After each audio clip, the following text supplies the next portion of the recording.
Hi, this is Pete Heiniger from Stages, and I am in part 4 of my journey through radiation. And I think in keeping with the kind of the tone that I've set the entire time that I've been talking on behalf of Stages, I think this episode, this part of my journey, I want to be very honest with and raw and. I think to try to put a super big positive spin on something just doesn't suit. It's not who I want to be as a leader for Stages, and it's not what I think is beneficial for you, the listener. So I'm going to be very open. I recently watched a interview that happened between Kate Bowler and a couple hosts for I think ABC or something like that, or CBS. And we've mentioned Kate before. We're doing a series in our podcast. Sharon and I are doing a series on Kate. But I think one of the things that she did when she kind of closed out that interview is she gave this illustration. I really liked it. I don't know how many of you are familiar with the Appalachian Trail, right? But it's this huge, long trail, right? And people can spend almost an entire year or more trying to hike the entire thing. And as people start to go those long distances and they're starting out, they've never done it before, they've read on it, maybe they talk to a friend or someone or an acquaintance that has done it before, and so they've gotten some information, they've watched some YouTube videos, they've read as much as they could on it, but ultimately you're kind of intimidated, right? Because you're setting out on this super long journey that you know nothing about, and you know that there's nothing that you can do to affect what's going to happen, right? There's going to be weather, there's going to be navigation through the trail, and different things like that. But there are these individuals on the Appalachian Trail who serve as volunteers, and they're there to kind of help you. So a lot of times when we face a long journey, when we face a very, very long, arduous journey that doesn't have any details, or we just don't know what it's gonna hold. It's very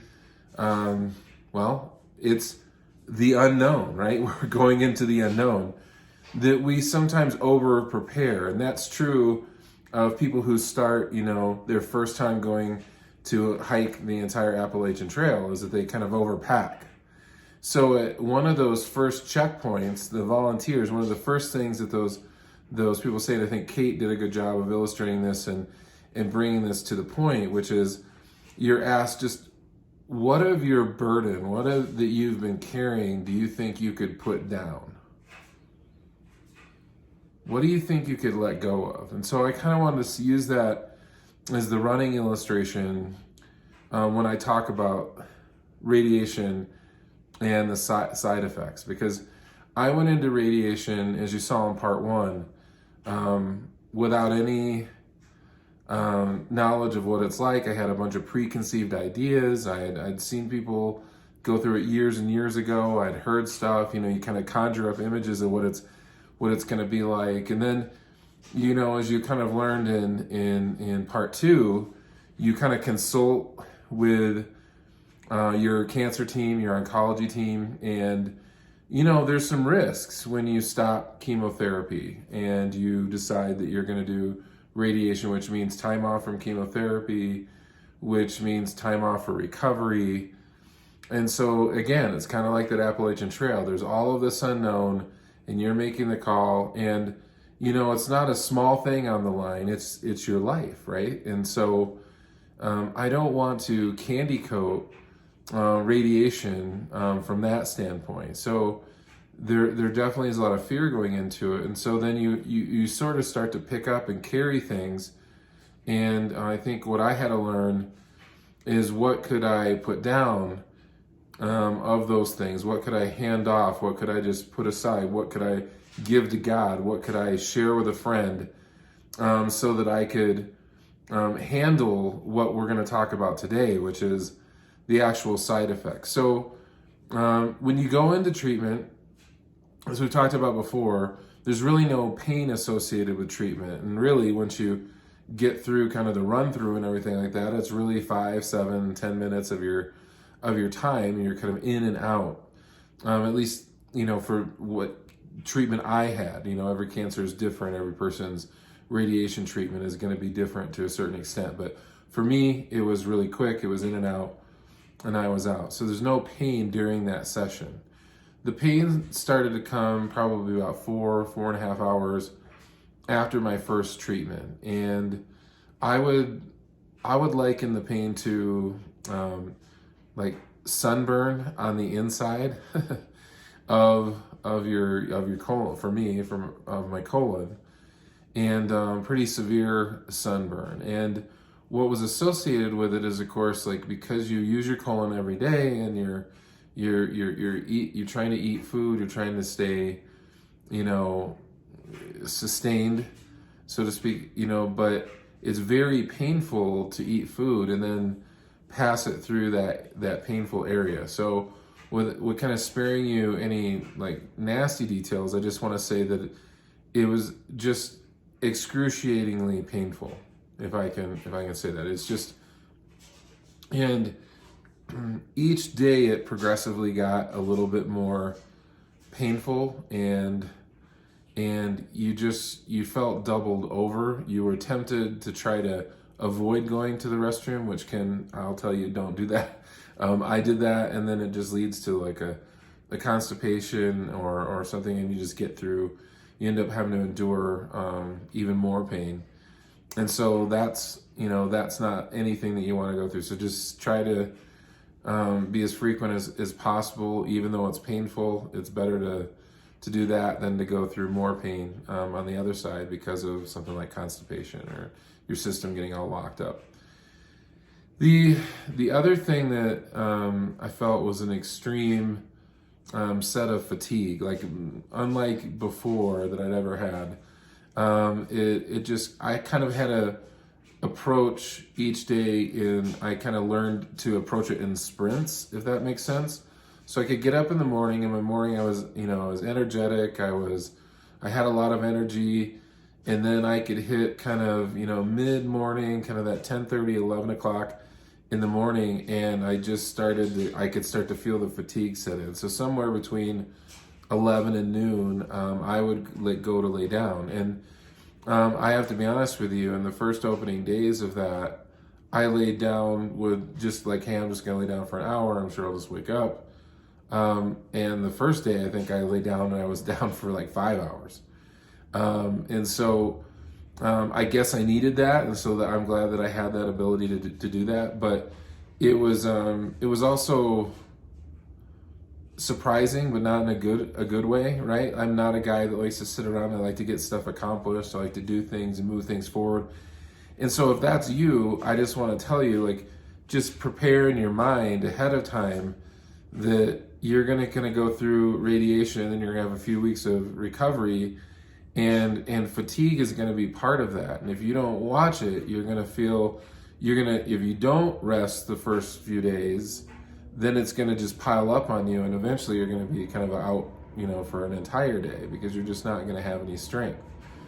So what I had to learn is just trying to figure out like how to, work in just enough of food to sustain me, and then kind of create a rhythm, right, where I could get some work done and sprint, and then stop, and then come back to doing some stuff. So it's a different way. So if you've got a heavy routine, just expect radiation to disrupt that routine. And during this entire time, when you're kind of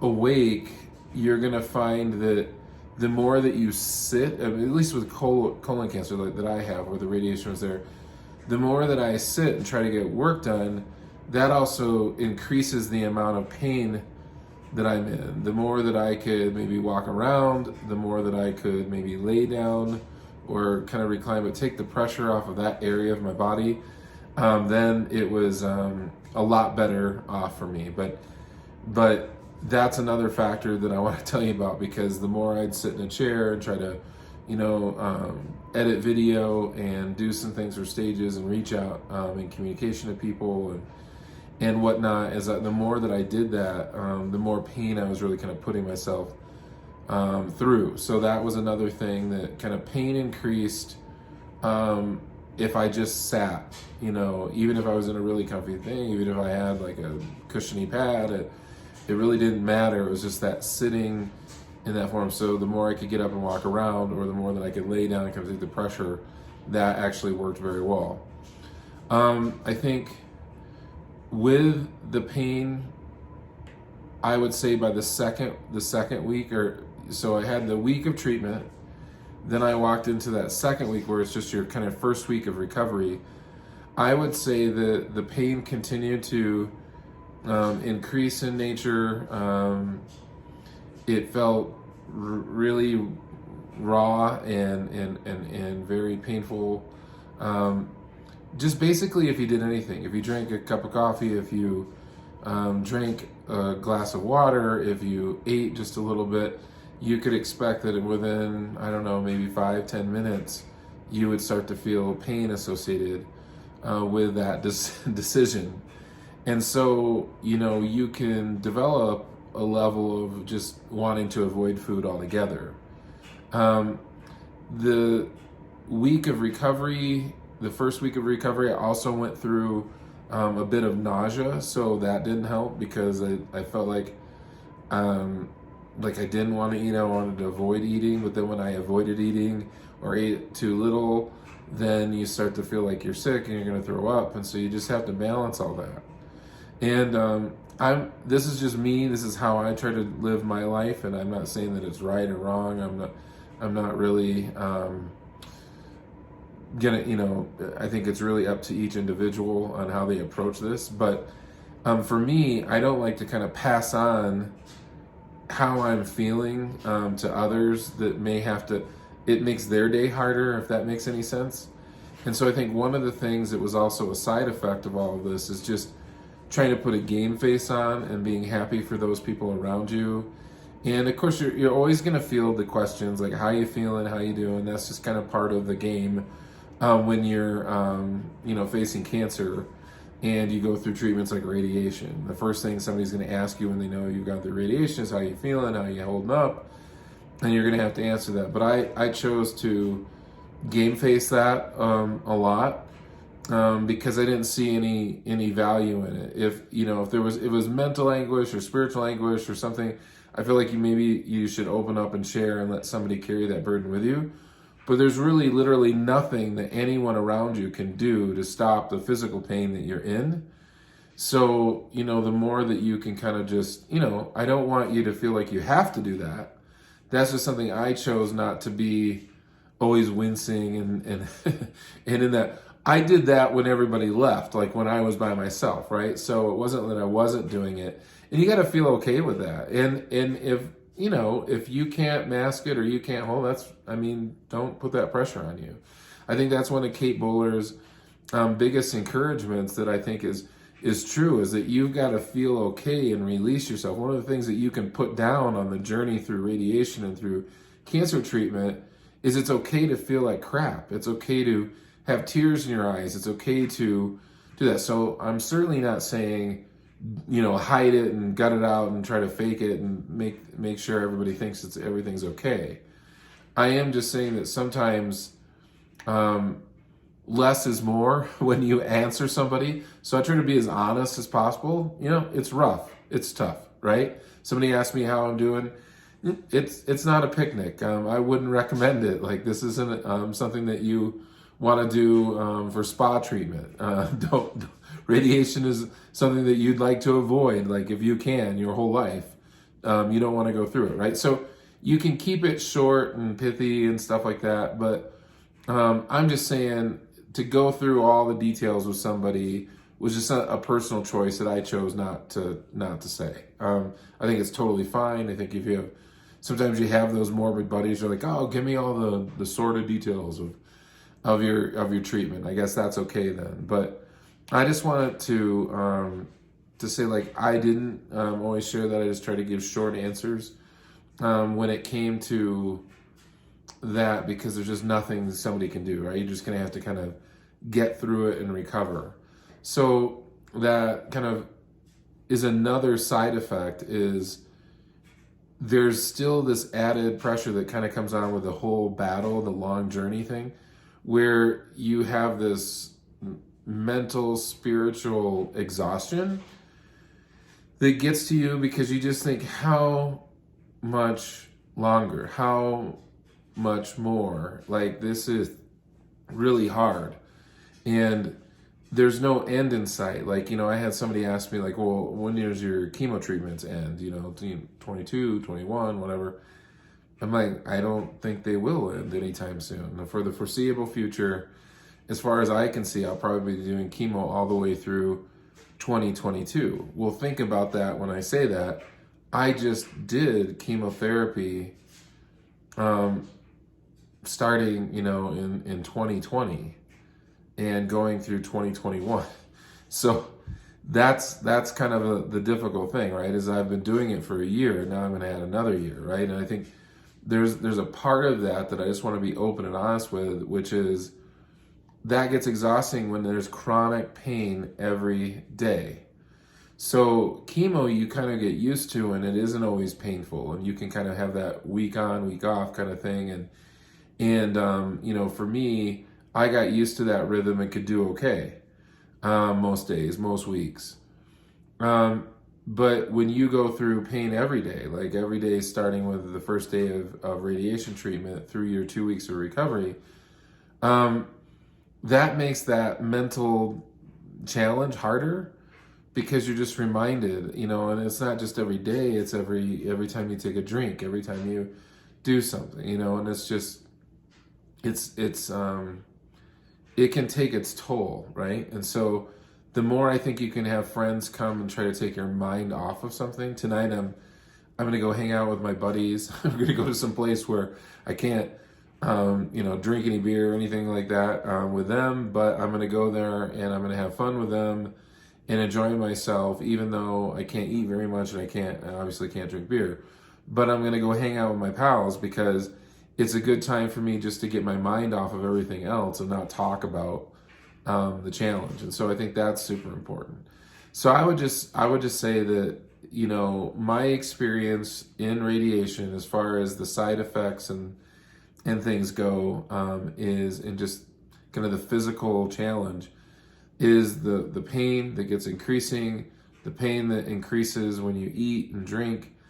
And then I think, the fatigue is something that you want to plan for and be prepared for. That's a challenge and whatnot. But I think going back and closing, I want to close with this, Kate Bowler's, concept of what can you put down. I think during radiation, if I could go back and redo some of it, right? And so this is, if you're watching this having not gone through radiation, or you have a friend about to go through radiation, this is great advice to give, is what are these other things that you can lay down? Can you lay down your expectations for 3 weeks? Do you have to get all these things done? Can you put them aside, right? And your desire is, I want, like you might say, like, I want to plow through it, or that makes me feel normal, or whatever. But I'm just going to say, ask yourself a question. Can I lay down all those expectations on myself for 3 weeks, or whatever time that you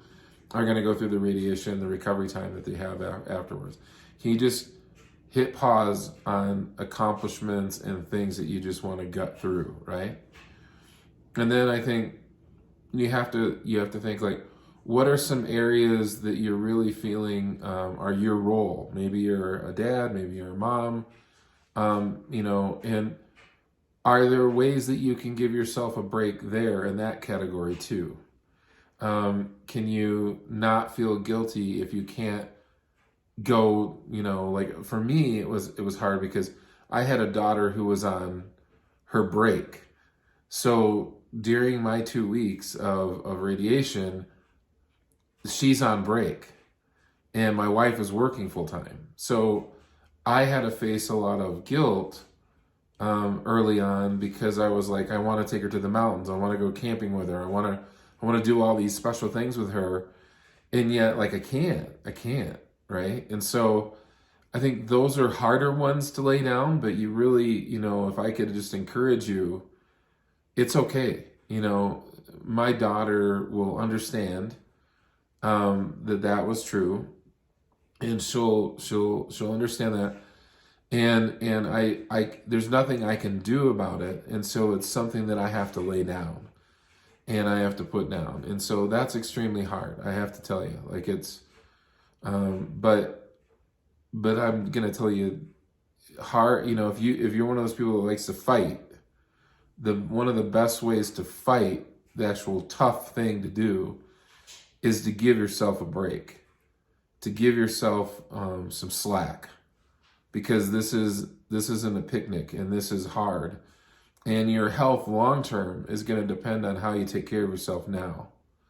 So I would just say one of the biggest encouragements I could give you is just be aware of that going into radiation. If you're a friend or a caregiver and your loved one is going to go through radiation soon and it's going to be their first time, help them do that. Help them set expectations. Help them set expectations with the family. Help make sure you're saying, just give them permission that this is what we want you to do. We want you to prop it up. Make a joke of it. Make it fun. Give them a care package. Screw around. Do some stuff like that, because it just needs to be like a relaxing moment. It's like you're kicking back on a vacation in a hammock, on the beach somewhere, except you're not on the beach and you're in a lot of pain, but you've got to kind of approach it that way. Like, it's okay to take this time off. Okay. And so that's what I would say. I would say that there's fatigue, there's pain, and it gets increasing, kind of like a really, really, really painful sunburn at first. And then it starts kind of showing up in more and more when you drink something, when you eat something. And then I would say that there's a lot of mental things that are hard as you try to, really take it easy. And so those are what I experienced. That's my journey. Again, I just always want to say there's a lot of people who have lots of different cancers, and the radiation is in a different area, and their experience might even be more severe than what I went through, more challenging. And then there's people who go through and they just had a breeze. Radiation was a breeze. I didn't feel anything. It was a breeze. It was easy. We're all different and our bodies respond differently. But that's what I can tell you about my journey. Hey, I love all of you, and I'll talk to you soon.